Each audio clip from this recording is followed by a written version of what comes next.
السلام علیکم۔ اس ویڈیو میں ہم سورۃ الحجرات کی آیت نمبر 5 کے لفظ نمبر 4 کو سمجھیں گے۔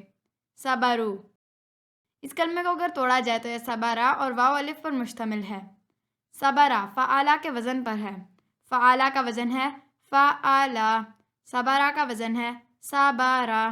عربی مبین میں جب کوئی کلمہ فعلا کے وزن پر ہو تو اس کے معنی میں کوئی کام کرنے کا مطلب پایا جاتا ہے۔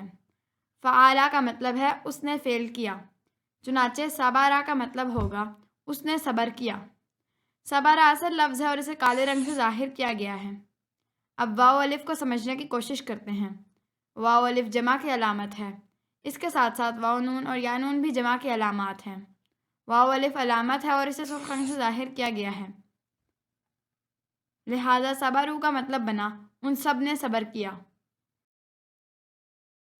یہاں یہ بات بھی غور طلب ہے کہ قرآن مجید کے لفظ صبرا اور اردو کے لفظ صبر دونوں کا مادہ صاد بے اور رے ہے اور دونوں میں صبر کا مطلب پایا جاتا ہے، لہذا قرآن مجید کا لفظ صبرا اردو کا لفظ صبر بنا ہے۔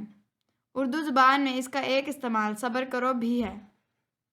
اب اس آیت کے پہلے مرکب وَلَوْ أَنَّهُمْ صَبَرُوا کا بامحاورہ ترجمہ دیکھتے ہیں۔